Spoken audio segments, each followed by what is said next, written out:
Plastic EP here from Melbourne. I got Adrian Prewett here from Melbourne. There you go. We're both Melburnians. For those who don't understand where we live in beautiful Melbourne. How are you today, Aidan? I'm good, man. How are you? I'm good. I haven't been able to sleep all week, waiting for this big reveal of your fantastic book, Our Jimi. I mean, how Jimi can you get than that to know now about Jimi Hendrix? And how long did it take you to write this fabulous masterpiece, worldwide exclusive? Look at that. Oh, there it is. There it is. Well, there's the book. It took, gosh, I mean, if you go right back to the first interview I did for it, it would have been 5 or 6 years ago, which was related to the Woodstock book, because the Woodstock book came out last year. And now there's, as soon as I finished the Woodstock one, I went, all right, next year is Jimi's 50th anniversary. I want to do something special for that because he's my all-time hero. So what can I do? And I just emailed a bunch of people that knew him and said, look, I'm thinking of putting this tribute together in a book form. What do you guys think? And I was amazed with the response I got, because I had, like within a very brief period of time, I suddenly had Eddie Kramer on the phone. I was interviewing him, and I was supposed to only get 10 minutes with him, but we ended up chatting for more than half an hour, and I got some gold out of him that I'd never heard anywhere before. But because I'm a huge Hendrix fan, to be chatting to Eddie, I suddenly, to find myself doing that after 10 years of trying to get him involved in other projects of music-related documentaries and things, it was a real buzz just to chat to him. But then after I got Eddie, it sort of snowballed, and I was chatting with Kathy Etchingham, and gosh, I got Keith Altham and Roger Mayer, and all of these incredible people who had they played a huge role in Jimi's life, personally as well as professionally, in terms of Roger Mayer helping to create Jimi's sound on that first album, Are You Experienced? He was there basically as soon as they started recording The Wind Cries Mary. So he really helped Jimi with guitar pedals and that fuzz, and of course the one that Roger is most famous for is Octavia, which is used in that gorgeous guitar solo in Purple Haze. I gotta say, that album where he's got the Nude Women. Yeah. Right? I mean, that's a bit for way back then, that's a bit way out. Do you agree? I think it was like perfect for the time, though, because it was the 60s, man. Everyone was nude. Yeah, I know, but in the 60s I wasn't nude. Well, Jimi apparently didn't like that cover. He had, and you can see his hand-drawn designs that he had for the cover, which were based on these beautiful photos of him and the band in Central Park on that Alice in Wonderland statue, this iconic statue. And so to see Jimi and the band on that statue, and with a bunch of the local children who happened to show up, it's a really nice image. And when they re-released that album only a couple of months back, they did a box set which had Jimi's original cover design put together finally, after 50 years. It's pretty amazing. Aidan, while we're talking about the book, I need to tell everybody now straight away where they can buy it from. The best spot right now is politicalanimalpress.com.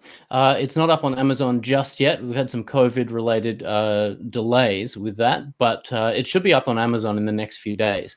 In the meantime, politicalanimalpress.com is the way to go. And I mean, you probably get the book quicker anyway going there. It's coming direct from the publisher. How long do you think will be up to Amazon? We don't know.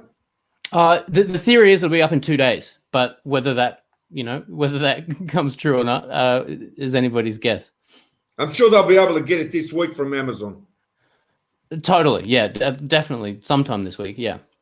Now with Jimi, I just want to ask you, I mean, here's a guy that was playing backup for bands, and then he's sort of he just came from nowhere and was like rock guitar god, better than anyone. I mean, how do you do that? That's not easy. And the way he did it and the way he understood the guitar, it's like such a natural born ability, isn't it? You can't teach that. That's what I'm trying to say. Absolutely. You either got it or you haven't. He had it in spades. He had it more than, in my opinion, he had it more than anyone ever. really. I mean, I was about to say in the Yeah, last he's 50 years, but ever, really, unbelievable. what it comes down to. I mean, it's almost that Robert Johnson legend of selling your soul at the crossroads and suddenly you're this amazing guitar god. It's a bit like that, but he did work at it. He had that guitar in his hand 24/7, and that's only a slight overstatement. He would sleep with it in his bed. So he practiced and practiced and practice makes perfect. But there's this great moment in the book, in an early chapter, an interview with a guy called Bob Kulick, who later on was a big part of helping the band Kiss. He filled in on lead guitar a few times before his brother took over full time. But Bob was there in Greenwich Village in the Cafe War when Jimi Hendrix walked in. And everyone sort of stopped and looked at them like, whoa, all right, who's this amazing character walking in with this incredible flamboyant clothing? And he plugged in his guitar, and just the entire Cafe War just stopped in their tracks and listened to this amazing man. So for about 3 weeks straight, Jimi was playing the Cafe War, and he was because Jimi was unknown, he was the first band on in the evening. Now, Bob Kulick was the last band on in the afternoon sessions, and he was 16 years old. So here's this like 16-year-old kid fronting, his little teeny bopping band at the Cafe War in the afternoons for kids, and it was a dry establishment, so it was kids with their, icy pop sodas or whatever, and then Jimi would follow. So he and Jimi ended up, becoming mates. And kicking back. And then when Jimi made it and came back to Greenwich Village, Jimi invited Bob up to his hotel, and they just sat around and listened to 45s on the little portable turntable. I got to say, we've got a lot of fans coming on now, live on the text. I'll read a few out. Peter Mills. Perfect. Mill Peters, big fan. Jane Court, go Aidan. Fantastic. I'm just checking that out now. So great. Ronald J. Tremblay. He goes, hello from Edmonton, Canada. Cheers, Aidan. Cool interview. Rod Peterson. Fab. Laurie Bobber, hello. As I said, Mill Peters, so cool. We're getting into brilliant. Jimi, but I want to say one problem with Jimi, right? Apparently, from what I understand, he liked signing contracts, management contracts. Yeah, that's right. And then keep signing management contracts. That's true. That's absolutely true. Yeah, he was on the Chitlin circuit through the southern states of America and all the way, as it leads its way up. And he would, if a manager popped their head into the dressing room and said, "Oh, you're pretty good. Do you want to sign a deal?" And Jimi would just sort of go, "Well, I don't have any better offers," so he'd sign it. So he had, by the time he was signed by Chas Chandler, who was a member of the bass player for the Animals, Jimi had 3 contracts that had to be bought out, and so Chas arranged for that to happen.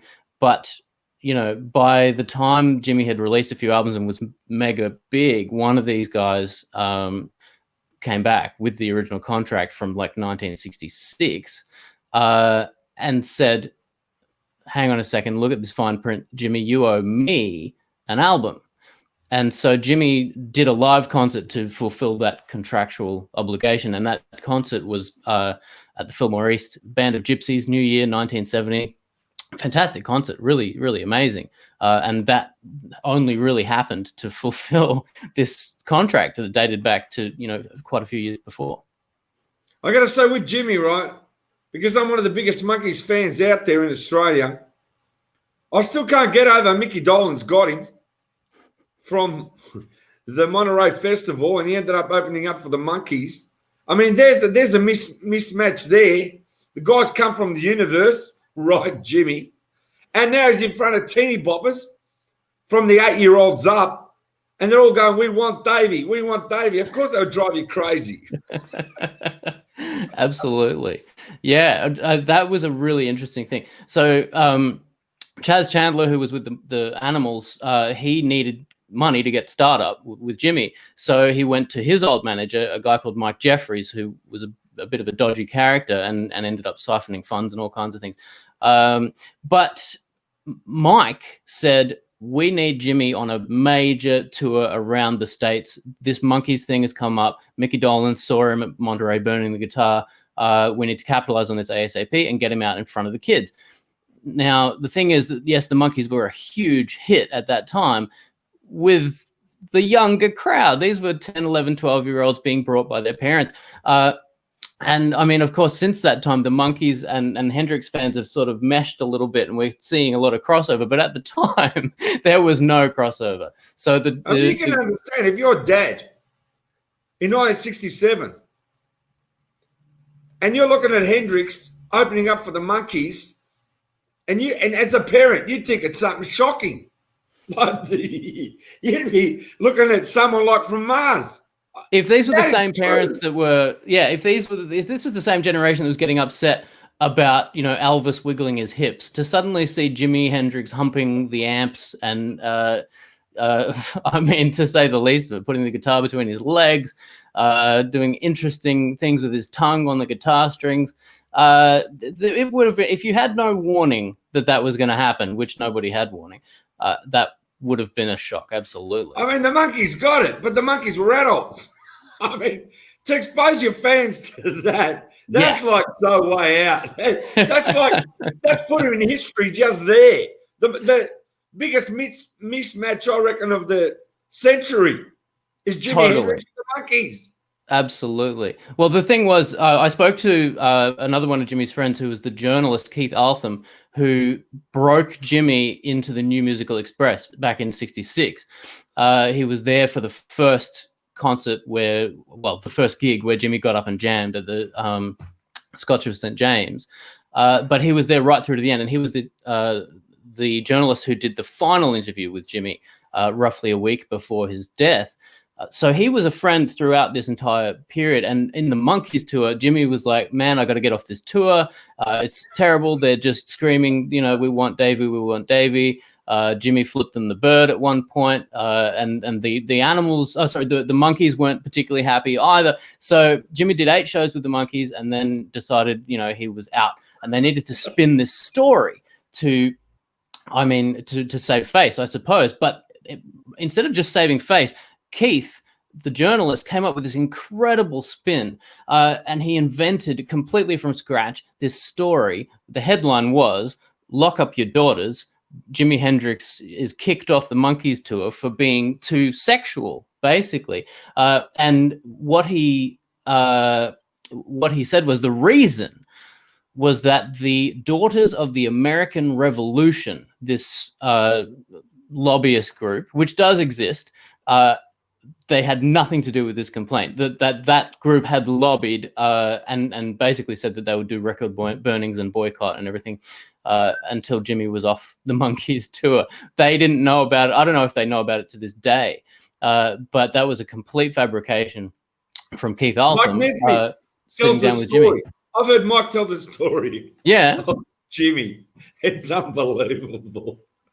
It's full on. It's absolutely full on. The stuff that happened. I mean, in his short career from September 66 through till September 1970, so 4 years, what he achieved in that time is just phenomenal. And the fact that we're still having releases now of things that we haven't heard in that time is, I mean, his output was absolutely incredible and high quality. Because, I mean, Eddie Kramer, who we spoke about just before, was there from quite a lot of these recordings, and he is a wonderful archivist and a photographer as well. So he's got photos of these sessions happening. He recorded them. He was the engineer sitting there and making sure that this stuff was recorded. Just fantastic. Over what period of time did it take you to write the book? Well, yeah, so roughly, I mean, the bulk of the interviews happened in the last 18 months. And there are a couple of other ones that were earlier than that, which relate to either Woodstock or Monterey, because I've done other projects related to those two festivals as well. But yeah, it's been a full on. The last 18 months have been absolutely jam packed, and I just can't believe that I was able to speak to people like D.A. Pennybaker, who shot that Monterey footage of, you know, Wild Thing, the guitar burning, the smashing, throwing bits of the broken guitar out into the crowd. Pennybaker was there for that. And unfortunately, Penny passed away last year. And so it was a great honor that I was able to include his interview in this book. I spoke to his wife, and she gave me an extra little story as well to put in the book too, in tribute to Pennybaker. Unbelievable. Now, Aidan, I want you to go through where they can buy it again. And what I want people to do is now they can start purchasing the book, or keep an eye on Amazon. Buy the book, put it in your collection, because it's one of the finest books coming out on Jimi. And I'm sure they're going to love reading it, including myself. So what I want you to do is go slowly now where they can get it one more time. And Absolutely. All I say is let's get into the book and let's start reading it. Absolutely. So politicalanimalpress.com is where you should go to get the book. It really, I mean, when I started this out, I was like, I just want to talk to these people who were there. I didn't realize that there were so many stones left unturned, and there are heaps of stories and anecdotes in this book, because I am focusing on anecdotes. I really just want to know, what was it like to kick back with Jimi, and just like chat about life or music or whatever, you know, like if you had a chance to chill out with Jimi Hendrix, what was that experience like? So these memories that people have come up with that I've put in the book, some of these, and quite a lot of these, have not appeared in any of the other Hendrix books that I've consulted, of which I've looked at about 50 in terms of putting this thing together. So the stories are phenomenal. I mean, I'll just mention one more, which springs to mind. Janis Ian, the folk superstar, I would never have assumed that she was mates with Jimi Hendrix, especially because her career really took off in about 1975. But she had a major hit in 1967, and that was like her first hit as a 15-year-old kid. So she was hanging out in the village, Greenwich Village, and going to the clubs in the evenings and stuff like that. And she was hanging out with a bass player called Carol. Gee, I'll have to consult the book. Is it Carol Kay? No, it wasn't Carol Kay. She was in the Wrecking Crew, I think. Right. Yeah. No. So she and her mate Carol would she would play organ, Carol would play bass. Jimi Hendrix would play guitar, and the clubs would just open up for them after hours, and it would just be the three of them jamming these clubs. And Janis Ian said, because she was like 15 years old, there was never any question of any kind of relationship with Jimi. It was just a very platonic thing. And I was like, oh, well, that's fantastic, because you do hear of rock stars that don't have boundaries like that. So I was like, well, thank God for that. And it was so nice to hear that about Jimi, because the reputation that precedes him is certainly, you wouldn't assume that. So that was fantastic. But she was with Jimi on the night that they were in a B.B. King concert. They were in the audience for that at the back of this club, so they wouldn't be recognized. And someone came out onto the stage and whispered into B.B. King's ear. And B.B. King turned to the microphone and said, "I'm sorry, ladies and gentlemen, it's my sad duty to inform you that Martin Luther King Jr. Has been shot and killed tonight." And the stunned silence over the crowd. She said that Jimi and she sort of slumped against the back wall, didn't really know what to think or what to do or what to make of this. And B.B. King broke into this incredible tribute guitar solo that just had the entire place in stunned silence. And then it was a few nights later that Jimi Hendrix did his own tribute to Dr. Martin Luther King Jr. And Pennybaker, D.A. Pennybaker, was there to film that. And that footage has yet to be released. So I believe that's coming. That's a really exciting little reveal that we will at some point get to see Jimmy's actual tribute to Dr. Martin Luther King Jr. Well, you can't get any more fascinating stories than those. And as I said, go out and buy our Jimi from Aidan Prewett. This is going to be a big book for you, Aidan, I have no doubt. And as I said, watch out, wait for it on Amazon, and grab the book and start reading it. So from everyone there out in the world, you know about the book. It's fantastic. And we want you all to go out there and, as I said, buy it. Thanks again, Aidan, again. It's been really fantastic. Plastic, thank you so much, man. I really appreciate it. It's been lots of fun. Anytime. I can't wait for the John Lennon book. It's coming. It is coming. It's coming. See ya.